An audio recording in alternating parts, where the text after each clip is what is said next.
BJP নেতা প্রিয়াঙ্কু পাণ্ডের উপর অপরাধে গ্রেপ্তার করা হলো 8 জনকে। পাটপাড়া থানার পুলিশ আজকে রাতে ওদেরকে পেশ করলো।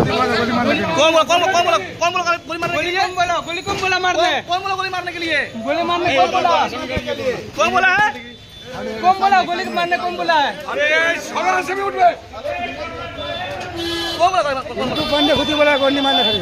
कौन बोला? पिंटू पांडे खुद ही बोला हमको मारो।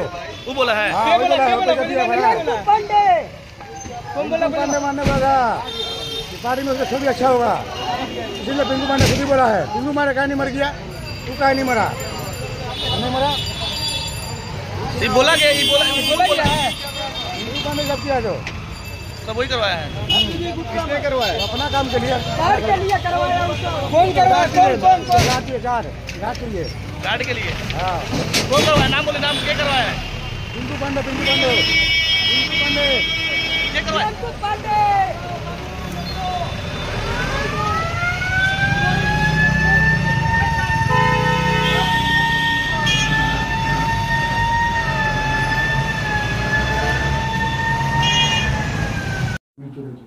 তার আগে গুলি চলেছে, তারপরে 8 জন গ্রেপ্তার হয়েছে। এই 8 জন কারা? দেখুন, পুলিশের কাজ করেছে।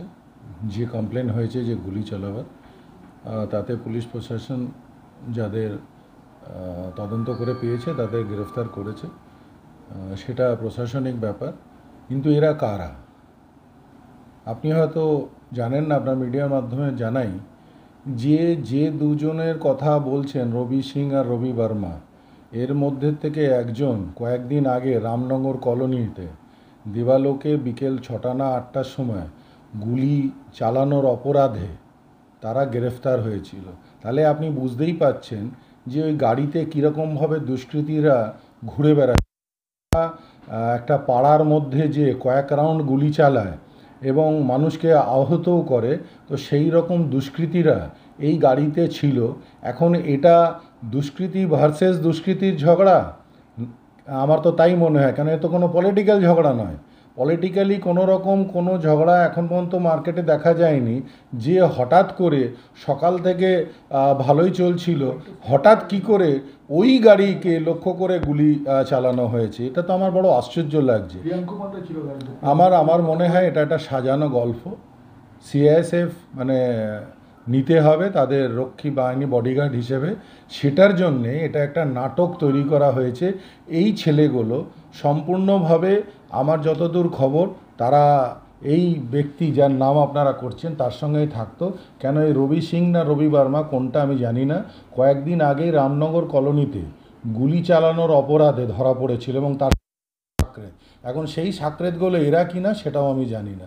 তাহলে এটা একটা সাজানো গল্প, আর তৃণমূলকে বদনাম করার জন্যে এটা সাজানো গল্প বাই কনস্পিরেটর অর্জুন সিং। অর্জুন হচ্ছে একটা চালাক চিটিংবাজ লোক, যিনি 420 গিরি করে আজ পর্যন্ত এখান পর্যন্ত এসেছে। সেজন্য ওই লোকটা কোনো রকম কোনো একটা ধান্দাপানি করেছে। এটা ছবিতে দেখা যাচ্ছে গুলি ছুটছে গাড়িতে। সে হতেই পারে, কে ছুটছে তাদের পুলিশ অ্যারেস্ট করবে। আর আমি তো আপনাকে বলছি যে এই যে রবি সিং বা রবি বর্মা, এরাও তো দুষ্কৃতী, এরাও তো ক্রিমিনাল। কয়েকদিন আগে গুলি চালানোতে তারা ধরা পড়েছিল। তাহলে তাদেরই এরা সঙ্গী সাথী কিনা সে কে জানে।